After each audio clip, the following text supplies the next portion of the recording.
स्वागत आहे तुमचं माझ्या यूट्यूब चॅनलमध्ये लक्ष्मी डोम. तर कशात यूट्यूब फॅमिली, आय होप तुम्ही सगळे मस्त मजेत असाल. आम्ही पण खूप मस्त मजेत आहे. बस पुण्यामध्ये थंडीच खूप आहे, तर थंडीमुळे काही करमत नाही आहे.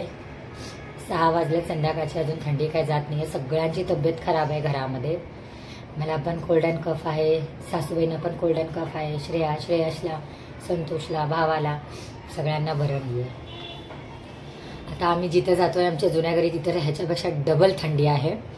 तर माहिती नाही कसं राहणार आम्ही तिकडे, पण आम्ही जाऊ आणि राहू. तर 2 दिवस राहिल्यात आता शेवटचे 2 दिवस या घरामध्ये आहे आम्ही. आज आहे 29, उद्या 30. मग 1 डिसेंबरला आम्ही इकडे नाही त्या घरात राहणार आहे. तर 1 डिसेंबरला हे घर सोडणार आहे आम्ही. तुम्हाला सगळ्यांना प्रश्न असेल मनामध्ये की नवीन घर सोडून जुन्या घरी जाऊन राहतात, तर हे नवीन घराचं काय करणार, कोण राहणार. तर त्याचं पण मी एक दिवशी ब्लॉग बनवते. तुम्ही आधी कमेंट करा, मग मी ब्लॉग बनवते की कोण राहणार आहे काय. तर ते पण सगळं सांगेन मी तुम्हाला. तर 2 दिवस राहिल्यात. सगळी पॅकिंग पण करायची. ऑलमोस्ट मी थोडं सामान भरलेलं आहे, थोडं सगळं रिकामं केलेलं आहे. तर जेणेकरून जे मला लागतात तिकडे सामान, जे जास्त गरज आहे त्या घरामध्ये. आता बेड आणि पलंग एकच झालं. बेड आणि आपलं हे कपाट, तर हे दोन्ही पण नाही घेऊन जाऊ शकत आम्ही तिकडे, कारण ह्या घराचं लुक आहे ते फर्निचर माझा. तर फर्निचरमधला एकही काहीही घेऊन जाणार नाही आहे मी तिकडे त्या घरामध्ये कसं अरेंज करणार आहे, काय काय लावणार आहे, काय काय असणार आहे, त्याचा पण एक दिवशी मी ब्लॉग बनवेन. कारण मी फक्त भांडे आणि कपडे घेऊन जाते आहे, बाकी काहीही घेऊन जात नाही आहे, ना TV ना काय. तर मी सगळं तुम्हाला सांगते नेक्स्ट ब्लॉगमध्ये की तिथे मी काय यूज करणार आहे, मग कसं राहणार आहे म्हणून. तर ह्या घरातून मी आता जर गेले 1 तारखेला, तर मी पुन्हा 4 वर्षानंतर येईन मी इकडे परत राहण्यासाठी. तर आता 4 वर्षापर्यंत तर अजून ह्या घरी मी येणार नाही राहायला. तर त्याचं खूप मोठं कारण आहे. पहिली गोष्ट तर पोरांचं शिक्षण खूप महत्त्वाचं आहे माझ्यासाठी. कारण इतके पैसे आम्ही त्यांना घालवतो आहे की त्यांनी चांगलं शिकायला पाहिजे, त्यांना चांगलं नॉलेज मिळायला पाहिजे. त्यांची शाळा इतके चांगले आहेत दोघांचे, म्हणून तर त्या गोष्टीचं इतकं जास्त आम्हाला टेन्शन येतं की कुठे पण ते पोरं वाया जायला नको माझे. तर त्याच्यामुळे पहिला पॉईंट हाच आहे माझा की मी हे घर सोडून जाण्याच्या मागचं कारण माझे पोरं आहेत. तर त्यांच्यामुळं मी जाते आहे इकडून, कारण ते खूप वेळ खाली खेळतात, वर येत नाही. मग आमचं कामामध्ये लक्ष असते, जास्त पोरांकडे लक्ष जात नाही. या घरात येण्या जाण्यामध्ये वेळ भरपूर जातो. त्याच्यामुळे आम्ही विचार केलो सगळेजण की तिकडे जावं म्हणून. तर ठीक आहे, ते घर पण पूर्ण कंप्लीट झालेलं आहे. आता 2-3 दिवसापासून ब्लॉग ह्याच्यासाठी नाही आलं, तब्येत पण ठीक नाही आहे घरात कोणाची पण, आणि तिकडे जायचं पण झालं नाही मला. तर नवीन नळाचं कनेक्शन पण घेणार आहे आम्ही. नळ पण थोडंसं जवळ होईल. घर पण सगळं रिपेअरी केलं आहे छान. घराच्या बाहेरचं अजून सगळं नीट करायचं आहे. घराच्या बाहेरसाठी मालच राहिलं नाही, ना सिमेंट ना डस्ट ना खडी, काही पण राहिलं नाही. घराच्या आतच खूप व्यवस्थित आणि छानपैकी बनवलं आहे. त्यालाच खूप सारं खडी आणि माल त्याच्यामध्येच यूज गेलं की किती आम्ही आणला होतो तेवढं सगळं. तर बाहेरचं पण आम्ही एकाच संडेला करू हळूहळू. पहिला घरातला इम्पॉर्टंट आहे, तर ते काम सगळं झालेलं आहे. किचन पण नवीन बनवून घेतलेलं आहे छान. भांड्याचं ठेवायचं वगैरे सगळं काही बनवून घेतलेलं आहे आम्ही. तर ते मग तुम्हाला दाखवते मी तिकडे गेल्यावर की त्या घरामध्ये काय काय सामान आहे. तर एवढंच म्हणायचं होतं, फक्त 2 दिवस राहिलं त्या घरामध्ये. थोडंसं अजीब वाटायला लागलं या घराला सोडून जायचं विचार असं करतोय. तर मनामध्ये असं माहिती नाही, पण जाऊ आम्ही.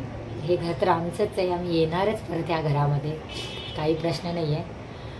फक्त थोडीशी आठवणी आहेत या घरामध्ये. आता 8 महिन्यापासून इकडे राहिलो आहे, म्हणून थोडंसं असं वाटायला लागलं आहे की सवय झाली आता हे सगळ्या गोष्टी बघायची.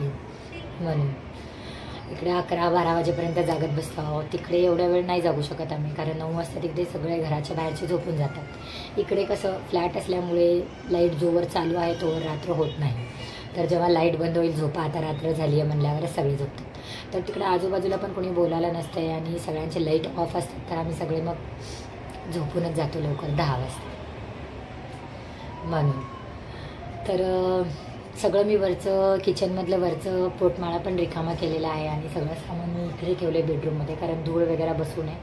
ह्याला छान असं लॉक बनवलेलं आहे तर त्याच्यामुळे इकडे ठेवले. आणि बाकी भावाचं बॅग पॅक आहे, काही राहिलेलं राशन ते सगळं काही पॅक आहे. बॅग पॅक आहे, राशन सगळं काही भरलेलं आहे मी. कपडे बस भरायचे बाकी आहेत, कारण आता थंड आहे तर कपडे थोडेसे बाहेर ठेवतील तिकडे.